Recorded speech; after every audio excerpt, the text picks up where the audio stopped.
Bonjour et bienvenue sur le podcast Digression de multipotes. À chaque épisode, j'invite un ou une multipotentielle à digresser avec moi sur un sujet de son choix.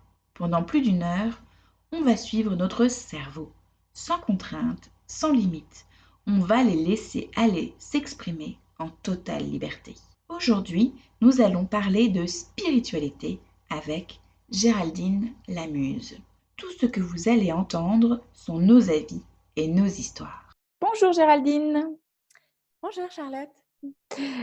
Alors, aujourd'hui, avant de commencer, j'aimerais savoir pourquoi tu as choisi le thème de la spiritualité pour ce deuxième podcast Digression de multipotes. Eh bien, écoute, pour moi, là, actuellement, je baigne en plein dedans. J'ai décidé d'assumer cette part de spiritualité et de faire du coaching holistique. Voilà, mon créneau pour aider les autres aussi dans cette quête un peu sans fin de spiritualité. Ok, alors, j'aimerais avant tout qu'on pose les bases, enfin en tout cas tes bases. Pour toi, qu'est-ce que ça veut dire spiritualité ? Spiritualité, il n'y a pas vraiment de définition, mais c'est tout ce qui va faire appel notre intuition, notre sixième sens, cette petite voix qu'on entend, nos ressentis, notre lien empathique, notre hypersensibilité.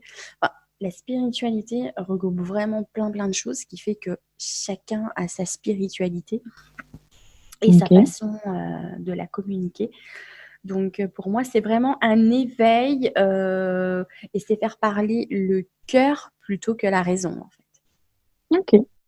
Et par rapport à la religion, alors, qu'est-ce que tu pourrais dire ?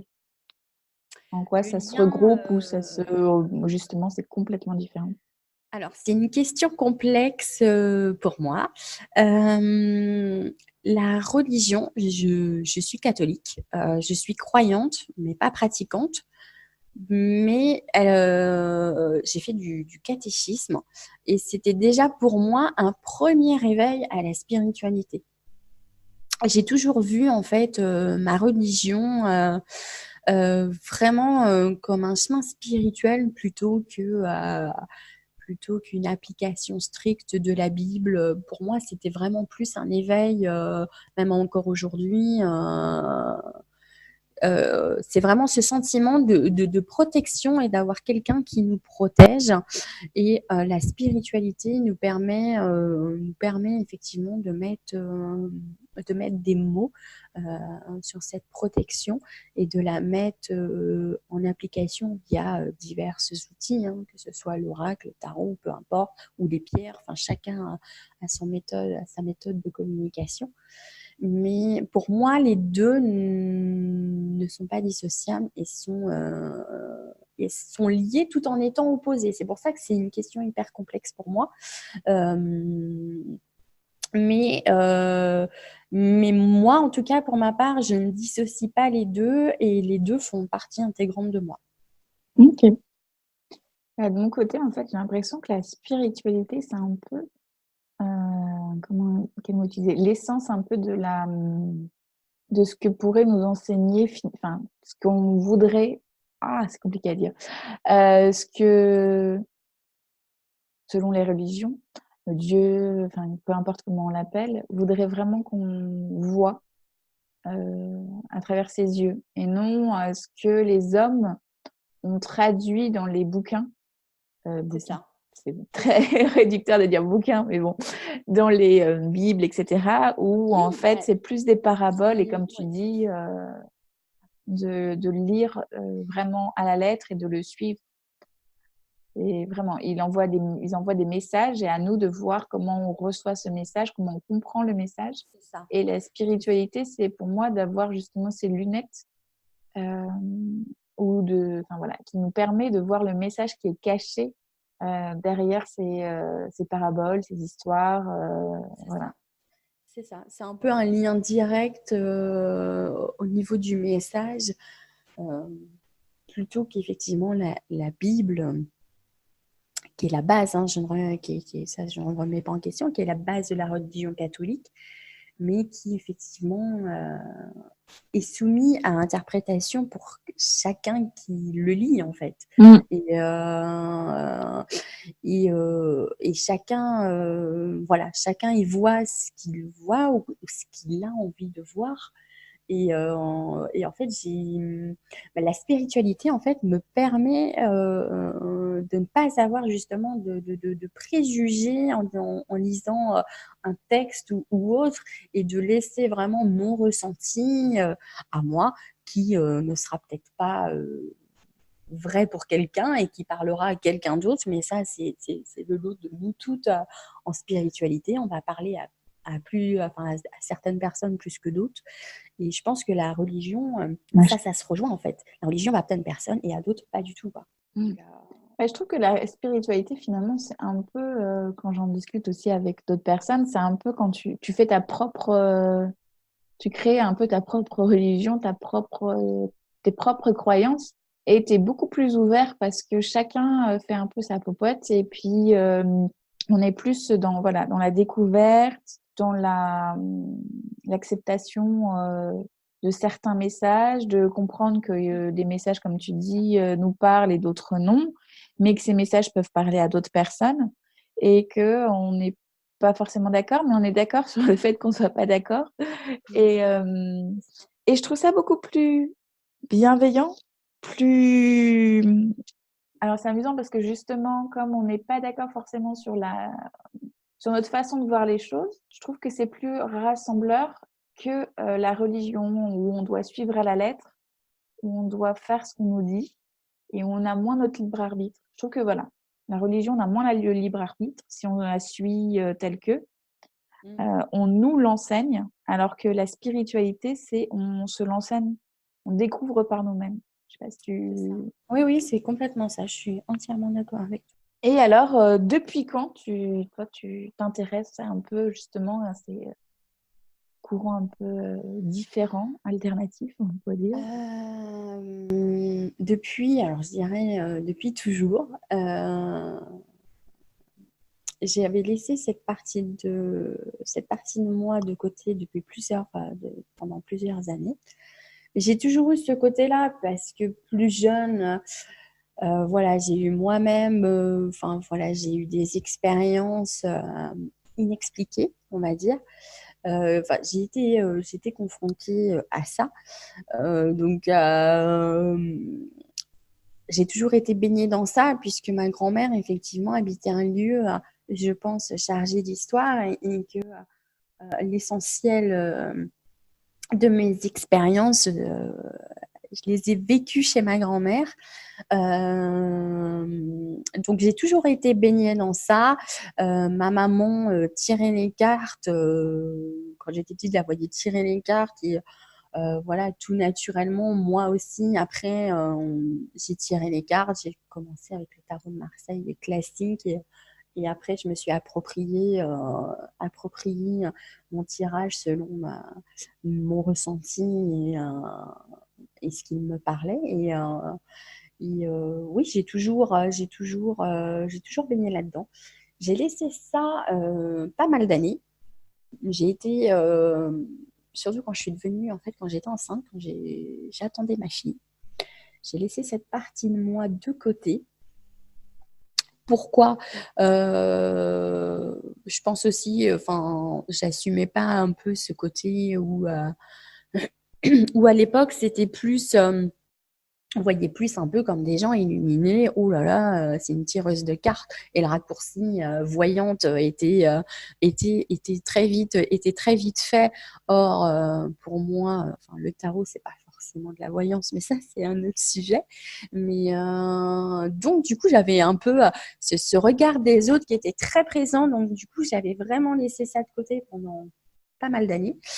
J'ai renoué avec mon côté spirituel il y a 2 ans maintenant, suite à un souci de santé qui aurait pu m'être fatal, mais qui du coup, heureusement, ça va bien aujourd'hui, mais ça m'a permis justement de rabattre les cartes et de poser tout à plat et de dire, voilà, bah non, c'est ma vie. En plus, j'ai eu un gros appel spirituel à ce moment-là. C'était vraiment un appel pour me reconnecter à cette partie de moi-même. Donc, j'ai écouté cet appel. Donc, je me suis replongée petit à petit dans ma spiritualité. Tu as vécu tout mon cheminement d'ailleurs. Et ça n'a pas toujours été simple et c'est pas toujours simple, effectivement. Même si, effectivement, aujourd'hui, on a l'avantage que on en parle beaucoup plus. Les gens n'ont plus la même image de la spiritualité. Je me suis dit, oh là là, je vais débarquer coach holistique.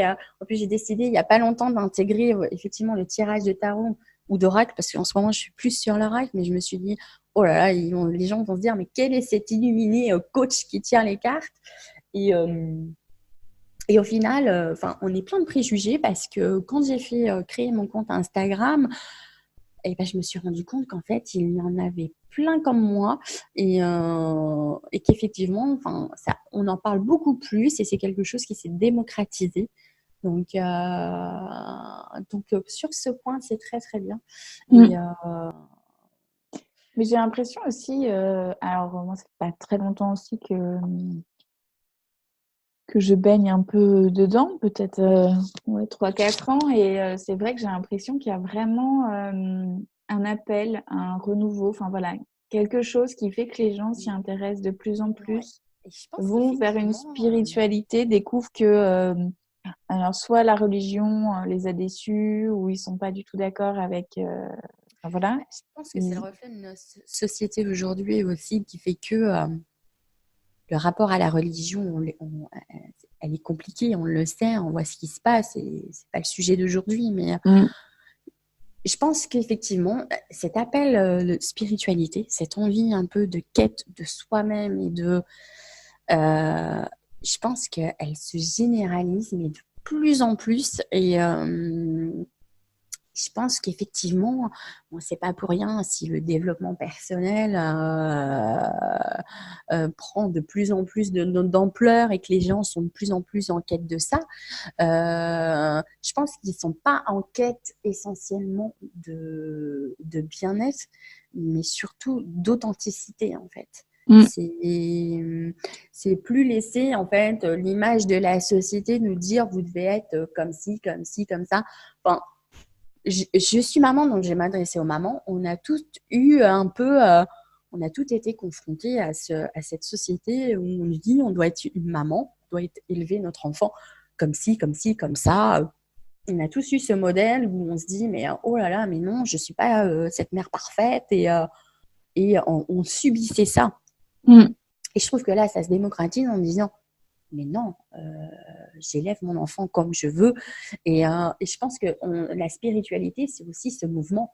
Je m'élève ou je m'éveille comme je veux, comme je le souhaite, et de la façon dont je le souhaite, pour m'apporter... moi, tant que ça m'apporte le bien-être, l'authenticité et que je renoue à mes valeurs, faites-le, parce que c'est l'essentiel. Et c'est vraiment... on ne se connaît pas, nous-mêmes, on peut se connaître, je ne sais pas arriver à le formuler, on se connaît nous-mêmes, mieux nous-mêmes, je vais y arriver. Et voilà, et si on a des doutes, et effectivement, c'est là que l'intuition rentre en jeu, et en écoutant cette petite voix, et en tout cas, si vous ressentez ce besoin, exploitez-le, et allez, prenez ce chemin de cette quête spirituelle, donc tout en vous prévenant que ce chemin est sans fin.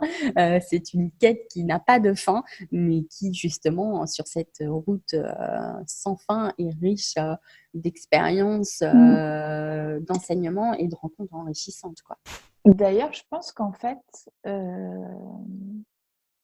le développement personnel, le fait d'essayer de comprendre qui on est vraiment, de faire sauter les croyances limitantes, de faire péter les blocages, etc., nous ouvre petit à petit en fait à une sorte de spiritualité, parce qu'on essaye justement, comme tu dis, d'aller plus en plus loin. Et donc, c'est un stade aussi, c'est un niveau.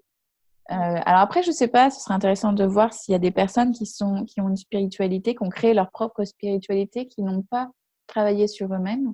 Mais j'ai l'impression que c'est complémentaire.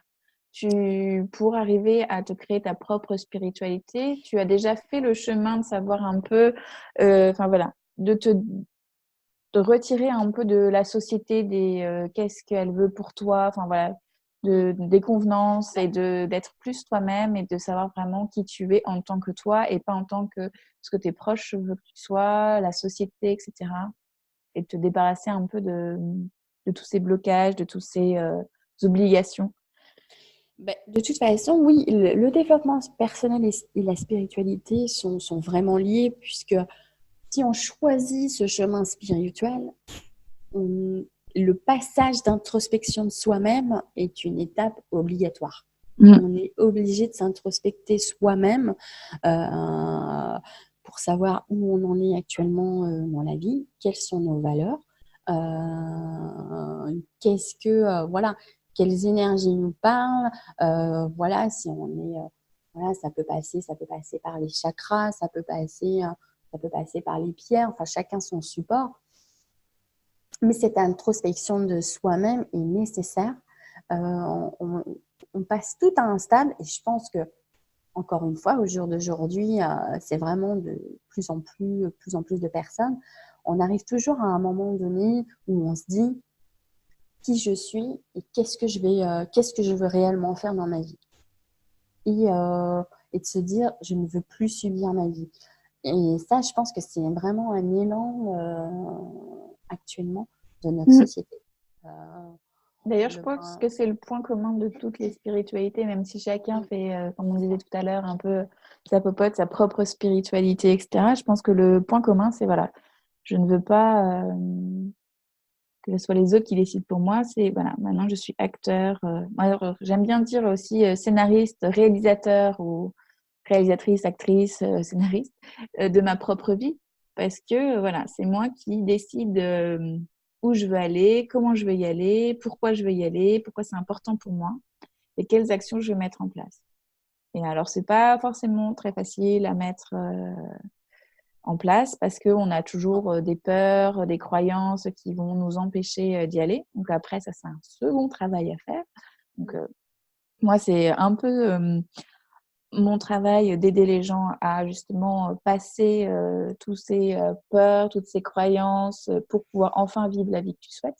Mais la base, c'est vraiment de se poser, de se dire, OK, qu'est-ce que je veux plus? Avec qui je veux continuer ce voyage? Enfin voilà, se libérer des personnes qui ne sont pas des personnes qui vont t'élever. C'est aussi très important, même si c'est très difficile. Et trouver le support aussi n'est pas toujours chose facile. Moi, j'ai toujours baigné dans les tarots, donc les cartes, c'était naturel pour moi et c'est comme ça que je communique. Mais c'est vrai que quelqu'un de débutant, ça va pas être simple de trouver son support. C'est vrai qu'il y a beaucoup de choses. Ça peut être les tarots, les runes, les pierres, ou simplement incarner et noter. Enfin, ça peut être plein de choses. Donc, et puis, ça peut être l'ensemble aussi. C'est ça, il faut vraiment s'écouter et aller vraiment, quand vous êtes dans un rayon de développement personnel, parce que de toute façon, le rayon de développement personnel est toujours pas très loin du rayon pierre ou spiritualité, ésotérisme. Écoutez-vous et allez vraiment sur ce qui vous inspire et ce qui vous parle le plus. Si vous êtes attiré plus par tel support, eh ben, allez-y, écoutez-vous et faites-vous confiance. Et voilà, c'est un peu comme les pierres. On dit de toute façon, on ne choisit pas les pierres, c'est les pierres qui vous choisissent. Voilà, là, c'est la même chose. C'est important, je pense, d'avoir un support voilà, pour mettre les choses en pratique, pour faire fonctionner et aiguiser toujours un peu plus notre intuition et notre ressenti, parce que c'est pas inné, ça se travaille. On a tous de base une intuition. Tiens, d'ailleurs, c'est intéressant. Justement, je voulais te poser une question sur l'intuition, parce que pour moi, c'est toi la chef de l'intuition. Comment... Oula, c'est un grand titre. Ah non, mais alors, je sais pas si tu souhaites partager en fait ton histoire justement sur le fait que tu sais très bien écouter ton intuition, parce que quand tu me l'as raconté, enfin, voilà, j'étais juste bluffée. Par rapport à mes enfants. Ouais. Effectivement, j'ai toujours eu pour habitude d'écouter mon intuition. Elle est ma plus fidèle alliée. Elle a permis de sauver mes 2 enfants. Effectivement, ma fille, je n'ai pas eu de chance avec mes 2 grossesses. Ma fille, on a découvert au 5e mois de grossesse qu'elle avait un problème de santé. Je vais passer vite fait, je vais pas faire les détails techniques, mais Oui, mais c'est juste elle pour... avait, voilà, elle avait du liquide entre les poumons et la cage thoracique. Et mon gynéco, qui a été très professionnel, enfin voilà, en me disant ça sort de mon cadre de compétences, je vous envoie à l'hôpital. Donc j'ai rencontré une gynécologue qui effectivement, j'ai passé plusieurs échographies avec elle, qui me dit voilà, au départ, qui me prévient que si effectivement ça amplifiait ou ça devenait un stade trop dangereux, on contacterait l'hôpital Necker pour être suivi à Necker et on avisera. Donc j'ai fait plusieurs rendez-vous avec elle et le dernier rendez-vous que j'ai eu avec elle, qui était un vendredi, j'ai vu vraiment ce liquide triplé de volume et elle avait toujours un discours ce n'est pas grave, ce n'est pas voilà. Sauf que moi, à ce rendez-vous, mon intuition m'a dit non, c'est grave, agis. Et là, en fait, moi, j'ai montré voilà, à cette gynécologue que je n'étais pas d'accord, que pour moi, c'était grave. Et elle me maintenait que non. Donc, j'ai décidé d'arrêter les rendez-vous avec elle. Elle m'a prise un petit peu de haut en disant de toute façon ce que je lui ai informé que je contacterai moi-même l'hôpital Necker et que voilà, elle m'a prise de haut en disant que je n'aurais jamais un rendez-vous, etc. Le vendredi, je rentre chez moi, je contacte aussitôt l'hôpital Necker. Je réussis à avoir un rendez-vous le mardi suivant. Donc, on monte à Paris, j'ai mon échographie et je suis opérée d'urgence le lendemain puisqu'effectivement, le liquide commençait à comprimer une veine du cerveau et à aller comprimer en fait les organes, cœur, poumon, et ma fille allait mourir. Donc voilà, j'ai écouté mon intuition. Mon intuition me disait non, non, agis et je l'ai fait. Donc voilà, ma deuxième grossesse, effectivement, suite au traumatisme de cette première grossesse, j'ai voulu avoir une échographie avant les 12 semaines. Parce que voilà, j'étais assez angoissée par rapport à cette première grossesse qui était hyper stressante. Oui. J'ai pas du tout vécu ma grossesse. Voilà. Donc j'avais besoin de me libérer de ça pour vivre pleinement cette grossesse. Et le jour en fait de l'échographie, mon conjoint travaille. Je me retrouve dans la salle d'attente et je ne sens pas du tout ce rendez-vous, mais pas du tout. Mon intuition me disait d'ailleurs, à ce moment-là, d'ailleurs, je l'ai pas écouté parce que mon intuition me disait pars, ne va pas à ce rendez-vous, pars. Je voulais tellement mon échographie, mon angoisse a pris le dessus, donc je suis restée. Et je fais mon échographie, une gynécologue que je ne connaissais pas, aspect d'ailleurs très froide, ça confirmait vraiment mon ressenti. Et là, elle me dit, œuf clair, il n'y a pas d'embryon, vous allez faire, voilà comment ça va se passer, vous allez faire une fausse couche. D'ailleurs, c'est marrant, c'était un vendredi aussi. Et vous allez faire une fausse couche, on programme une aspiration le vendredi suivant. Donc un peu hébétée, je dis oui, d'accord. Je précise qu'à l'échographie, je n'ai pas vu non plus d'embryon, l'œuf était clair.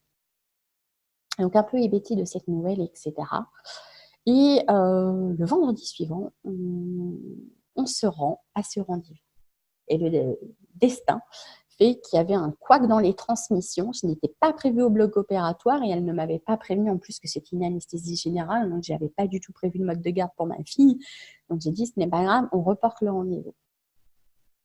Je reporte le rendez-vous et là, en fait, mon intuition me dit non, quelque chose cloche, mon bébé est là. J'en suis sûre, j'en suis persuadée, mon bébé est là.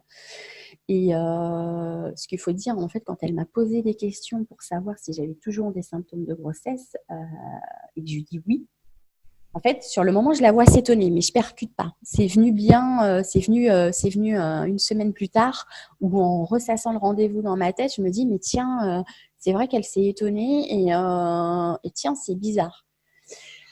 De là, en fait, du coup, je contacte d'autres professionnels, d'autres gynécologues avec plus ou moins des avis variés.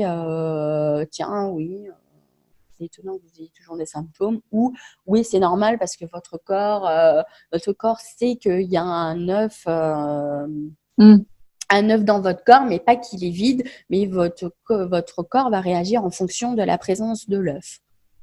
J'étais pas du tout persuadée de ça, hein. Mais même si on peut dire que médicalement c'est un fait, mais moi j'étais pas persuadée de ça. Et effectivement, je me suis mise à douter, et j'avais toujours cette douleur à la poitrine en fait, hein, voilà, douleur que j'avais depuis que j'étais enceinte, quoi. Et j'avais toujours cette douleur et je me suis mise à douter et mon intuition me disait non, il est là. J'ai repoussé de plus d'un mois mon aspiration. Je me suis un peu battue contre le corps médical où je passais littéralement pour une folle qui ne voulait pas voir la vérité en face, en disant mais vous êtes folle, vous allez saigner chez vous, etc. Je fais de toute façon tant pis, puisque de toute façon, à la base, ma première échographie, je ne devais l'avoir qu'à 12 semaines. Donc, si quoi que ce soit avait dû se passer avant, ça se serait passé. Donc, je laisse les choses se faire. Et j'arrive un mois plus tard à cette date d'aspiration en exigeant une échographie. Et voilà, je passe les détails techniques, je descends au bloc et là, je vois toujours pas l'échographie. Je fais, mais à quel moment j'ai mon échographie? Ah, mais ce n'est pas prévu. Je fais, mais moi, non. Pas d'échographie, je m'en vais.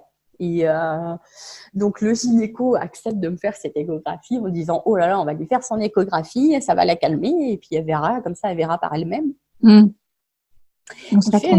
fait l'échographie et là, je vois sa tête et je regarde l'écran et je dis, on est bien d'accord que c'est un fœtus. Je vois sa tête de 3 mètres de long qui fait bah oui, qui prend ses mesures, il fait bah oui, 11 semaines. Voilà. Et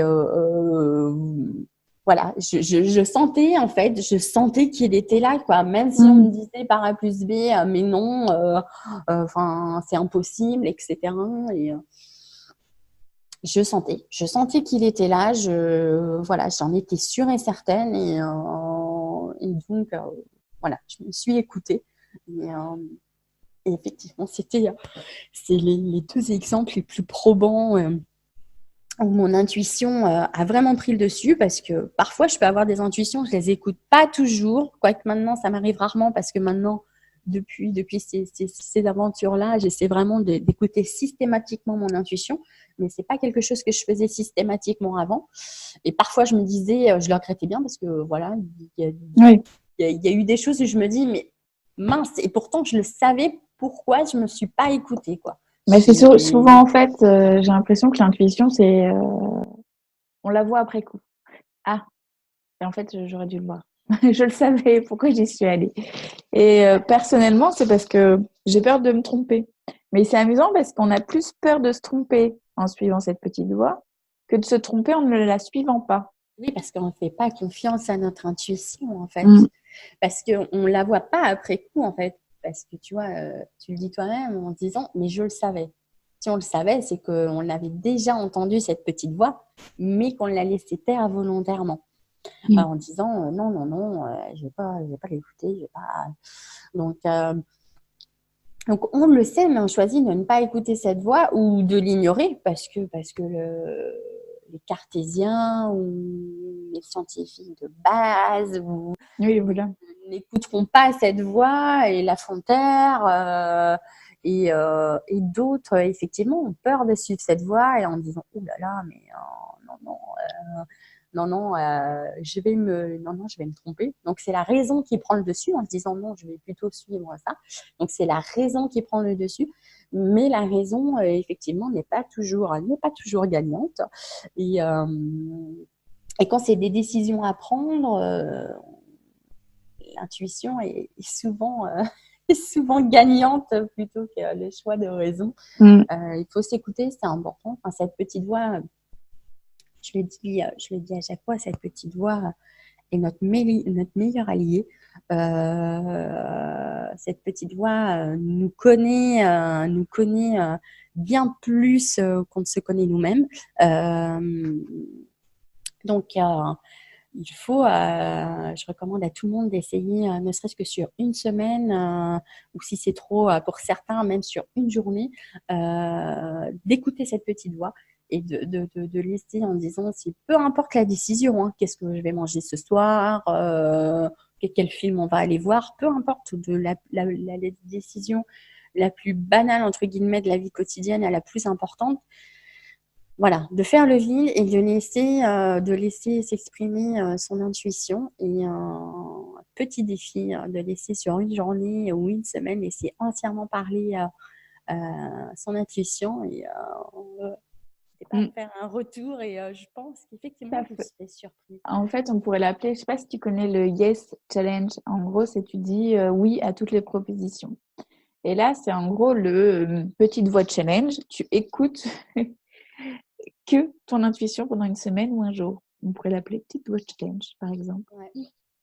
Mais c'est vrai que c'est important, oui, de donner des petits exercices, de suivre. Enfin, voilà. Parce que, comme tu disais au début, l'intuition, c'est quelque chose qui se travaille. Et je pense que ce qui se travaille le plus, c'est la confiance qu'on peut avoir en son intuition. Et c'est justement en prenant conscience des bons chemins qu'elle nous fait prendre. C'est ça. Et l'exercice que tu proposes, ça, justement, ça permet justement de prendre conscience pendant un jour ou une semaine. C'est de prendre aussi déjà en premier lieu conscience de cette petite voix. Parce qu'il y en a qui la font taire et qui n'entendent plus cette petite voix, puisque la raison a pris le dessus. Donc, c'est de réapprendre en tout cas à écouter de nouveau cette petite voix. Et une fois qu'on écoute cette petite voix, c'est effectivement d'apprendre à faire confiance à cette petite voix. Autrement dit, apprendre à se faire confiance soi-même et d'écouter cette petite voix. Mais tout le monde est intuitif. Tout le monde, c'est vraiment... moi, j'ai eu des retours parfois où on me disait « Oh là là, je suis pas du tout intuitif, moi. » c'est vraiment pas quelque chose qui s'acquiert. C'est vraiment en nous. Il faut juste se la réapproprier. Et d'ailleurs, j'ai une question. On dit la petite voix. Mais est-ce que l'intuition, c'est qu'une petite voix ou est-ce que ça peut être aussi un ressenti du corps? Oui, ça peut se manifester de plusieurs façons. Certains, effectivement, quand on parle d'intuition, on dit petite voix parce que c'est la petite voix qui va résonner dans notre tête. Mais effectivement, il peut y avoir d'autres sensations. Ça peut être, je sais pas, ça peut être des fourmillements au niveau du ventre. Enfin, ça peut être d'autres sensations au niveau du corps. C'est pour ça que c'est important. Un de mes créneaux, effectivement, c'est de relier le corps à l'esprit. Parce que quand on est attentif à notre corps nous envoie plein de messages. Et si on est attentif à ça, je pense que ça parlera à certains si je dis, voilà, vous rentrez dans un lieu et vous ne vous sentez pas bien dans ce lieu. Voilà, c'est parce que voilà, c'est un lieu chargé d'histoire, d'énergie, et qu'effectivement, si on est plus attentif, on va capter ces énergies et qui fait que on va être mal à l'aise dans un lieu. Donc, ça va être des symptômes physiques. Hein, moi, quand ça se passe, en général, quand je suis pas bien dans un lieu ou autre, c'est dans le dos en fait. C'est un peu un voile comme ça qui passe dans le dos, qui va me contracter le dos. Donc ça peut être physique, ça peut se manifester plein de façons, hein, l'intuition. Donc c'est pour ça que c'est important d'être à l'écoute de soi-même et vraiment de relier le corps à son esprit. Et en ça, la médecine chinoise a vraiment tout compris. Euh, c'est vraiment essentiel. C'est vraiment l'intuition, en fait, c'est un peu comme le précepte pour moi de la médecine chinoise. C'est pas se focaliser sur un point précis, c'est considérer tout l'ensemble. Voilà. Et d'aller plus loin, parce qu'au départ, c'est pas toujours simple, parce qu'effectivement, quand on n'est pas intuitif, ça se travaille. Tiens, je me sens pas bien, ou on a tous eu ce ressenti. D'ailleurs, il y a un très bon exemple avec une personne. Je me sens pas bien avec cette personne. Pourquoi? Ou alors, tu sais, pourquoi? ouais, ou alors je la sens pas. Souvent, ça. j'avais vu un truc comme ça où on dit je la sens pas. Et en fait, on la sent pas vraiment. Les énergies sont pas bonnes. Et l'intuition, en fait, c'est tout ça. Quand on dit à quelqu'un, quand on voit quelqu'un, ouh là là, je la sens pas, c'est l'intuition qui parle. Donc, voilà, il y en a qui l'ignorent, mais c'est l'intuition qui parle. Mais pourquoi? Et voilà, c'est un sens, enfin voilà, c'est un pressenti. Donc l'intuition marche au pressenti, aux symptômes physiques. Enfin, chacun a sa façon, voilà, d'écouter son intuition. Donc il faut juste la trouver au départ, et puis apprendre à faire confiance en cette intuition. Et ça se travaille. Et c'est important, du coup, c'est pour ça là, le programme que je suis en train de créer. Tous les travaux d'intuition, en fait, il est nécessaire d'avoir un carnet d'intuition où on note. Donc, vous pouvez commencer aussi à le faire chez vous. C'est important de travailler, de noter en fait. Aujourd'hui, voilà, j'avais telle décision à prendre. J'ai senti, voilà, la petite voix m'a dit ça, ou j'ai senti ça. Enfin, c'est vraiment noter tout ça. En notant, en fait, on mémorise et on s'approprie. C'est un petit peu, ce carnet d'intuition sert un petit peu d'ancrage. Et plus on travaille, c'est valable aussi pour le tirage de cartes ou autre, hein, c'est plus on travaille et plus on affine notre perception de l'intuition ou des événements, ou d'appréhender les événements. Et le but, c'est effectivement d'avoir peut-être au départ un murmure de l'intuition, pour ensuite le travailler, le développer, et avoir une perception affûtée de notre intuition, en fait. Il y en a des choses à travailler. Oui, ben, en fait... Mais tout se relie, en fait, finalement. C'est ça qui est génial, tout se relie, c'est ça. C'est que si tu travailles sur un truc et pas finalement sur l'intuition, directement liée, eh ben, tu vas y arriver. Et inversement, si tu travailles sur l'intuition, tu vas arriver aussi sur d'autres chemins. C'est bien un peu ma complexité, parce que là, tu le sais, je vais créer un programme hyper complet sur l'intuition. Je veux pas quelque chose de trop théorique, parce que pour moi, l'intuition, ça se travaille pas de façon hyper théorique ou hyper scolaire, je vais dire. Il faut vraiment marcher au ressenti. Et tout est lié. Donc c'est ce qui complexifie. Je me tire un peu les cheveux pour essayer effectivement d'avoir un programme hyper complet, mais qui va essentiellement marcher au ressenti, parce que il ne faut pas en faire quelque chose de scolaire, parce que si on en fait quelque chose de scolaire, c'est le mental qui va prendre le dessus. Ouais. Parce qu'on Et est- justement, on on est essaye de le mettre de côté, ce mental. C'est ça, on a tous été un petit peu éduqués comme ça, à l'école, on écrit, on apprend, etc. Donc, si on formalise trop ça, le carnet d'intuition reste important parce qu'il sert d'ancrage et qu'il sert à vous affûter. Mais il ne faut pas que, voilà, à côté de ça, que les exercices soient trop scolaires. C'est pour ça que j'essaie de mettre en place, bon, déjà, de toute façon, la plupart des tests intuitifs que vous allez croiser, vont tous fonctionner par image. Qu'est-ce que vous ressentez, qu'est-ce que vous percevez, etc. Donc, c'est ça. C'est vraiment le but pour travailler son intuition. Il faut travailler son ressenti. Il faut apprendre à ressentir les choses pour s'approprier l'intuition. Donc, c'est plus sur cette façon, voilà, on n'apprend pas à ressentir en étant hyper scolaire, quoi. Donc c'est de trouver effectivement les bons exercices, et puis tout ce qui va se lier à ça, parce que l'intuition est aussi liée à notre 6e chakra. Donc, qui est Tiens, aussi, est-ce que tu peux nous en dire un peu plus sur les chakras? Parce que tout le monde ne sait pas forcément quel est ce 6e chakra, quoi il correspond. Alors, je suis en plein, justement, alors je vais pouvoir te dire du peu que je sais, parce que je suis vraiment en train d'étudier justement les chakras. On a 7 chakras, effectivement, qui sont toutes,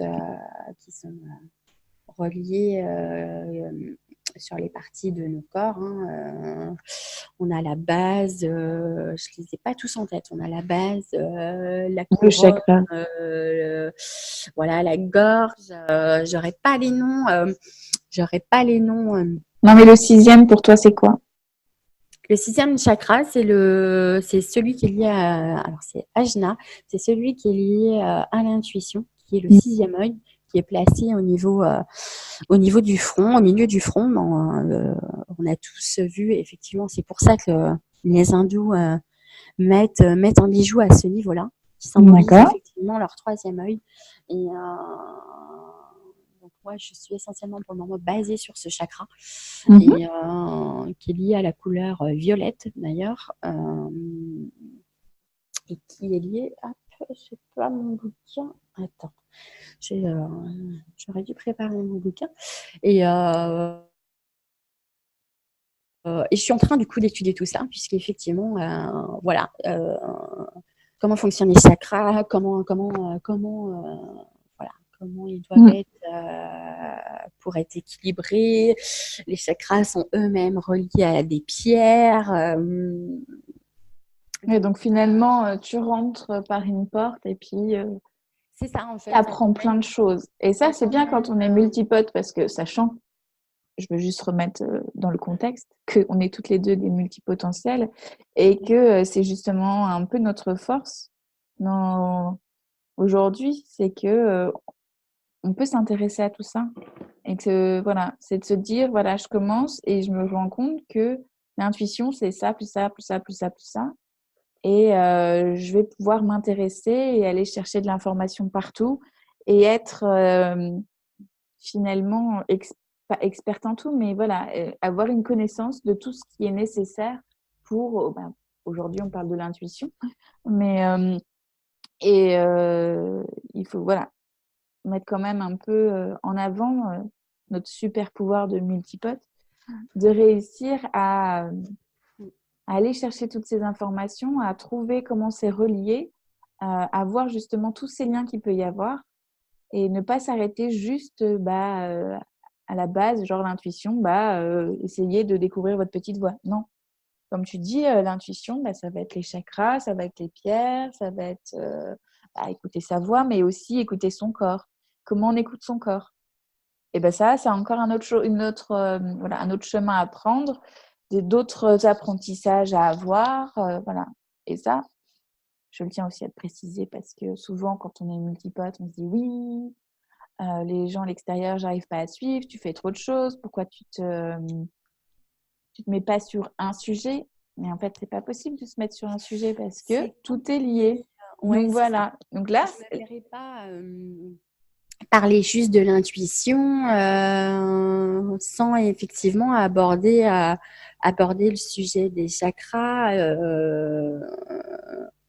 et qui amène aussi aux pierres. Alors, je dis pas, voilà, utiliser la pierre et ça y est, vous aurez votre intuition. Non, mais ça peut être un support qui peut vous aider effectivement.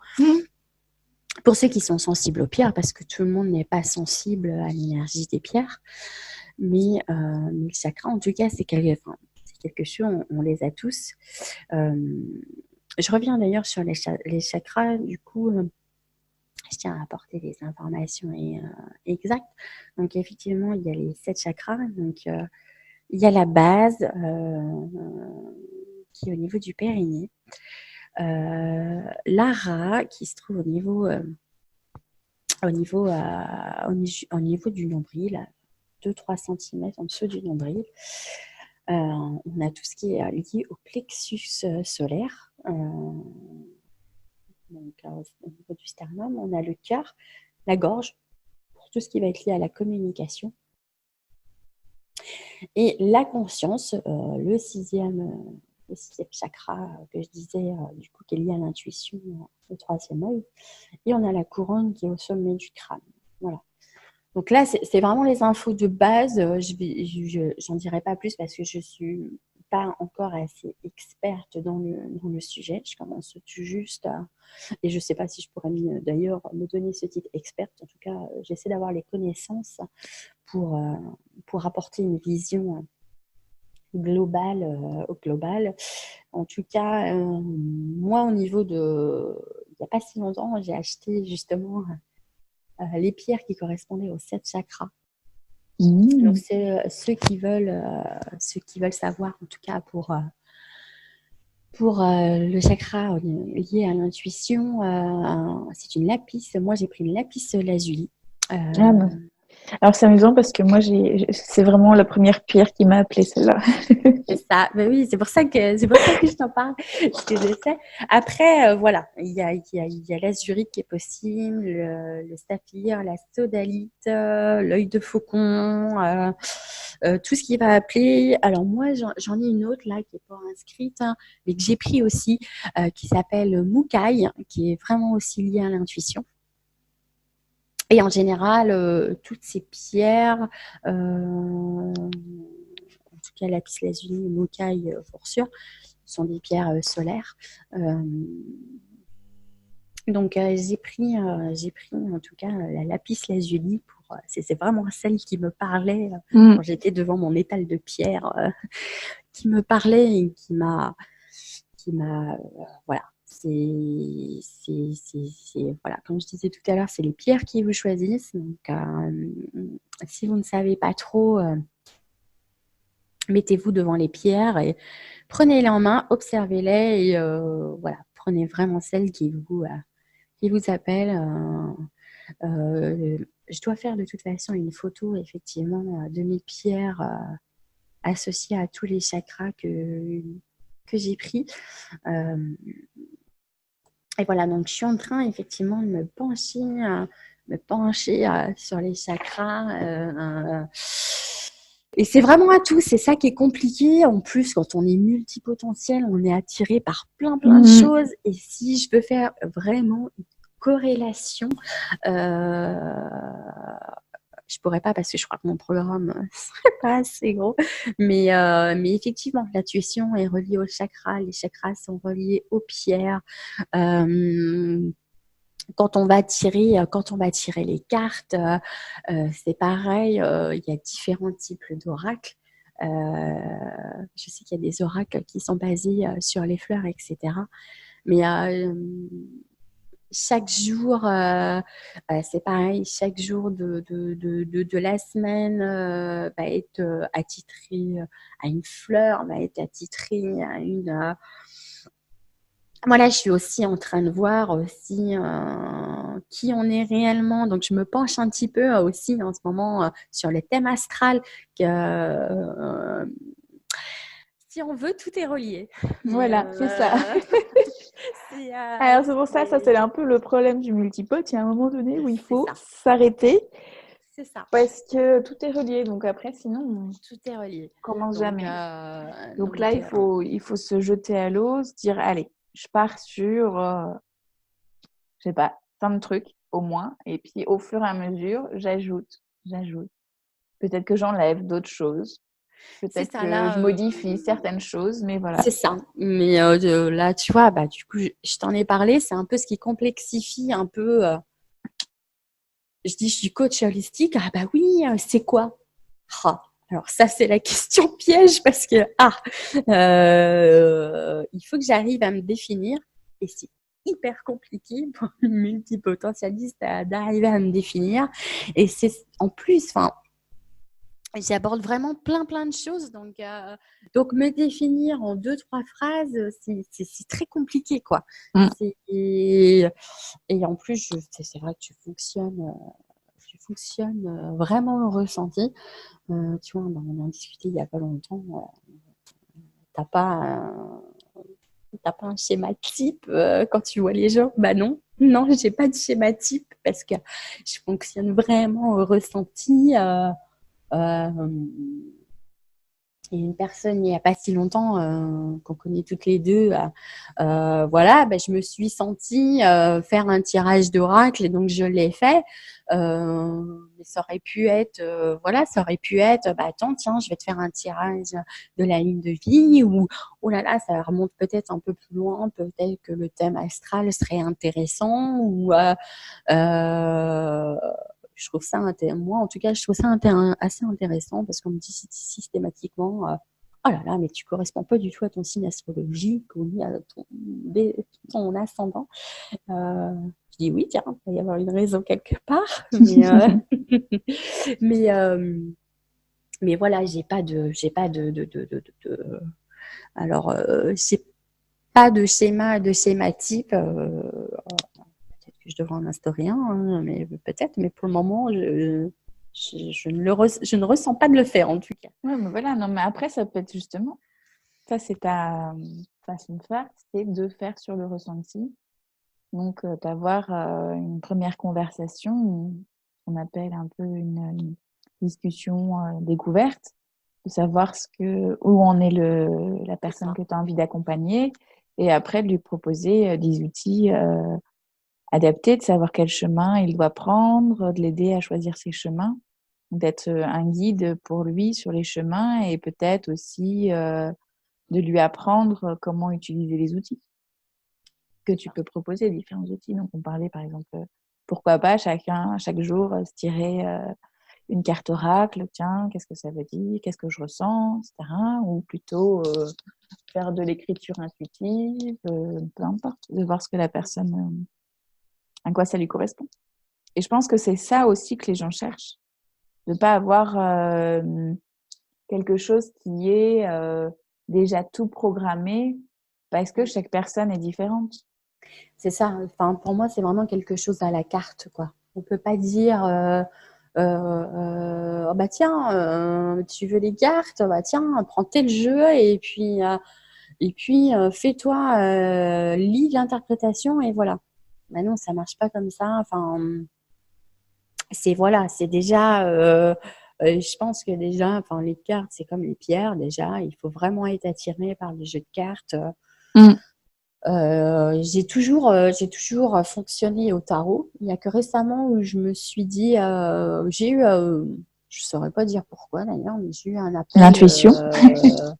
Oui, peut-être. Franchement, enfin, et je me suis dit, à un moment, je me suis dit, un matin, je me suis levée, je me suis dit, tiens, je vais m'acheter un jeu d'oracle. Moi, pour qui, pourquoi, mais j'étais attirée par l'oracle.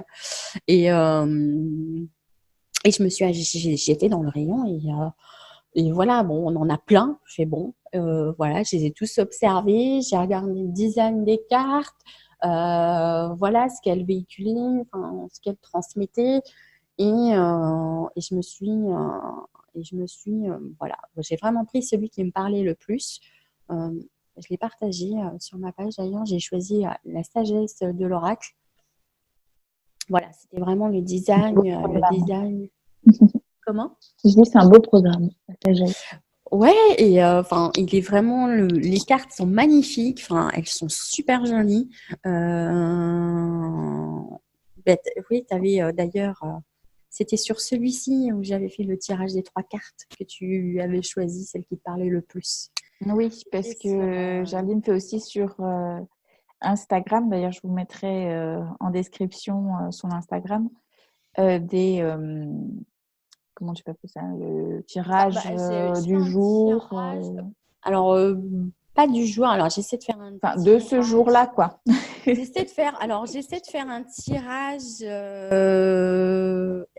hebdomadaire. J'essaie parce que là, les 2 dernières semaines, il y a une semaine, j'ai eu enfant malade. Enfin, c'était un peu compliqué, une période un peu compliquée. J'essaie de faire un tirage effectivement hebdomadaire, un tirage de 3 cartes. Et en fait, je vous demande celle qui vous parle le plus et je vous en fais l'interprétation. Donc vous pouvez vous pourrez être plusieurs à choisir la même carte. L'interprétation ne sera pas la même puisque je pars de ma base effectivement de la description de la carte dans le livre et j'y ajoute mon ressenti de ce que je perçois de vous. Donc j'ai commencé il y a 3 semaines à peu près. Enfin, c'était vraiment la première fois que je me jetais dans le bain. Ça faisait pas mal d'années que je l'avais pas fait, donc je me suis dit tant pis, je me jette, je tente et je vois si effectivement j'ai pas ce côté un peu entre guillemets rouillé.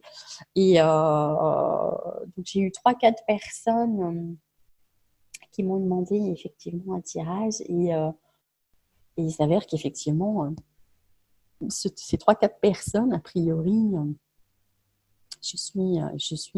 ma description était la bonne et que ça a parlé aux 3-4 personnes, donc tant mieux. Et donc voilà, donc ces 3 cartes, je vous en dis pas plus pour pas influencer. Voilà, ils verront que ça, voilà, ça donne envie d'aller voir ton. Voilà, je vous en dis pas plus par rapport au positionnement. Je laisse vraiment essayer justement d'aller à l'instinct et de faire de choisir la carte qui vous parle le plus et j'en ferai une interprétation. Okay. Donc là voilà, c'est avec la sagesse de l'oracle. Ça peut être aussi avec le tarot, parce que je vais me replonger dans mon tarot. Et puis peut-être à venir d'autres cartes aussi. Enfin, il y en a plein qui m'attirent. Ok. Bah, c'est super. En tout cas, on a fait quand même un peu le tour. On a parlé donc de la spiritualité et puis on finit avec l'intuition, les cartes. Je trouve quand même qu'on a fait c'est ça. Un grand écart qui n'est pas si grand finalement parce que comme on dit tout le temps, tout est lié. Et ça, c'est notre super pouvoir de multipote, de voir que justement tous ces liens qu'il peut y avoir entre tous ces sujets. Moi, c'est un truc que j'adore, c'est de prendre 2 choses qui n'ont rien à voir et de voir comment on pourrait les relier. Moi, j'ai juste envie de rajouter un point, si c'est possible, Charlotte. C'est au niveau du développement personnel. Je sais qu'il y a de nombreuses personnes qui vont se pencher sur le développement personnel. On a tous eu un point de départ. Moi, c'était un livre que j'ai lu un peu le déclic. Mais il y a pas mal d'outils, il y a pas mal de livres, effectivement, dans le développement personnel. C'est pas toujours facile. Ça demande d'avoir du recul sur soi-même, une introspection sur soi-même qui n'est pas toujours simple. Donc voilà. Donc, si vous avez des difficultés ou si vous vous posez des questions, n'hésitez pas à venir nous poser vos questions à moi ou Charlotte d'ailleurs. Mais parfois c'est un guide comme ça sur le chemin, même momentané, permet de se mettre sur le bon chemin. C'est pas toujours simple en fait. Quand tout le monde quelquefois, il suffit de peu. Il suffit d'une conversation, d'un mot, c'est lecture. Ça, et d'ailleurs, j'ai lu. J'ai lu. Ah oui, en fait, je t'entendais plus, il y avait une coupure, je croyais que j'avais plus de son. Moi, le déclic, en fait, c'était Et c'était, on a le livre qui était un best-seller, Ta deuxième vie commencera quand tu comprendras que tu en as qu'une, de Ah oui, Raphaël je l'ai lu aussi. Giordano. Et moi, ça a été vraiment le déclic parce que ça avait l'air de rien. C'est un roman hyper léger, Mm. mais les exercices t'amènent quand même à te poser toi-même la question et à te retranscrire sur ton vécu à toi. Et ça a vraiment été le déclic. Et c'est marrant parce que du coup, j'ai pris un deuxième livre qui m'avait interpellée, qui était La vie dont vous êtes le héros, de Stéphanie Hyacinthe. Et il s'avère qu'en fait, ce sont des sœurs jumelles. Ah. Et je ne savais pas du tout. Et quand j'ai vu sa photo derrière, je me suis dit, oh là là, bah tiens, elle ressemble drôlement à Raphaël. Et en fait, j'ai su après que c'était des sœurs jumelles. Du coup, j'ai eu quelques échanges avec Stéphanie Hyacinthe, qui est vraiment super et qui est vraiment très, très à l'écoute. Donc je pense que c'est aussi une mine d'information. Donc, on a tous un point de départ, voilà, un livre. De toute façon, ça commence toujours quand on est dans le développement personnel. Je pense qu'on commence tous par s'acheter des livres sur le développement personnel. Et ce que je voudrais juste ajouter, parce que ça, c'est aussi un truc. Alors, je ne sais pas si c'est un truc de multipotentiel ou un truc de tout le monde. C'est qu'on lit beaucoup, mais qu'on fait peu. On est beaucoup dans notre cerveau et on n'est pas beaucoup dans l'action. Et on se dit, ah, c'est bien les exercices, et on ne prend pas le temps de faire les exercices ou de voir comment ça résonne en nous, de se poser, de se dire, ah, ok, voilà. Qu'est-ce que ça raconte sur moi? Où est-ce que j'en suis dans mon cheminement, etc. Donc, moi, si j'ai un conseil à vous donner aujourd'hui, c'est voilà, posez-vous. Lisez le livre, ok, mais qu'est-ce que vous allez faire de ce livre? Est-ce que vous allez voilà, juste dire, ah bah c'était sympa, j'ai compris certaines choses, ça m'a parlé, et puis après revenir à votre quotidien, ou est-ce que vous allez vraiment dire, bon, ce livre, il a vraiment fait écho à moi, j'ai vraiment envie de changer, ou j'ai envie voilà, de développer, de savoir qui je suis vraiment, ou qu'est-ce que j'ai envie de vivre dans ma vie, etc. Voilà, c'est le choix à chaque fois quand vous rencontrez une personne, que vous lisez un livre, que vous regardez une vidéo, posez-vous, voilà, 30 secondes et dites-vous, qu'est-ce que j'en fais? Et ça déjà, c'est c'est pas si facile que ça de se poser 30 secondes et voilà. Facile parce que ouais, comme tu dis, on revient vite à notre quotidien. Les entrepreneuses de base le savent, quand je dis de base qui ne sont pas multipotentielles, le savent, c'est très facile de s'auto-saborder. Le syndrome de l'imposteur est quasi quotidien et on l'a tout eu ou on l'a toutes. Et bien, je peux vous dire qu'en étant multipotentiel, les possibilités de s'auto-saborder sont multiples. C'est ça. J'en fais constamment l'expérience. Et donc voilà. Donc le conseil de Charlotte est très très bon. Voilà, si ce livre vous a percuté, vous a touché, vous a parlé, faites les exercices. Voilà, qu'est-ce que ça vous apporte? Si vous ressentez ce besoin de changement, en plus, on est en plein 2019, on est en plein dans l'année du changement. Donc, je pense qu'il y en a pas mal qui vont nous écouter, qui vont être dans ce mouvement de changement. Voilà, si vous avez envie de changement, si vous sentez que vous êtes plus, que vous êtes plus en accord avec vous-même, que votre vie ne vous correspond pas et que vous subissez votre vie et que vous n'avez plus envie de subir votre vie, voilà, c'est qu'il est temps effectivement d'amorcer ces changements et si il y a un livre qui vous parle et que c'est voilà, faites les exercices et ce sera déjà du coup un commencement pour amorcer ce changement. Voilà. Très bien. Ben, en tout cas, merci d'avoir passé 7 heures avec moi. Nous expliquer un peu, qu'on a digressé sur le thème de la spiritualité, de l'intuition, du développement personnel. On est quand même resté, ça va, on n'a pas été trop loin. Je trouve qu'on n'a pas été trop loin. Les gens vont réussir à nous suivre, qu'ils soient multipotentiels ou non. Donc, je trouve ça bien. Je mettrai en commentaire sous la vidéo YouTube, donc là où vous pouvez rejoindre sur les réseaux Géraldine. Et puis, quand le moment sera venu et qu'elle aura développé et mis en route son programme sur l'intuition, je vous le dirai aussi parce que je suis comme vous, je l'attends. Parce que j'ai trop envie de développer mon intuition. Et c'est vrai que là-dessus, je fais un peu ma feignante en me disant, il y a quelqu'un qui va faire le programme et je n'aurai qu'à suivre ce programme, ce qui est déjà un gros travail. Mais c'est vrai qu'en tant que multipote, on a envie d'être sur beaucoup de projets, voilà, mais on ne peut pas tout faire. Donc, il faut savoir déléguer. Et là, je délègue à Géraldine cette partie de créer ce programme sur l'intuition. Il est en couvade, il naîtra bientôt. Voilà.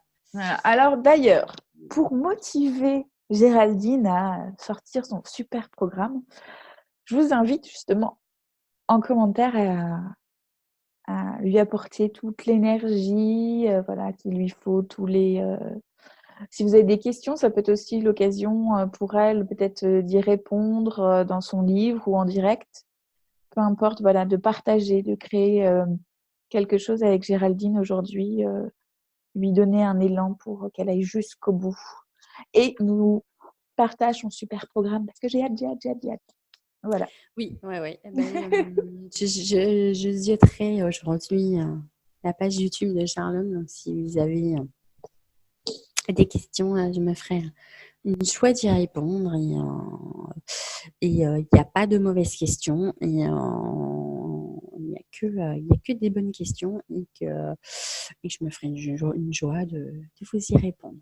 Ok. Bon, merci encore. Puis je te souhaite une belle journée. Merci Charlotte pour cette interview. Belle journée à toi. Au revoir. Ciao, ciao.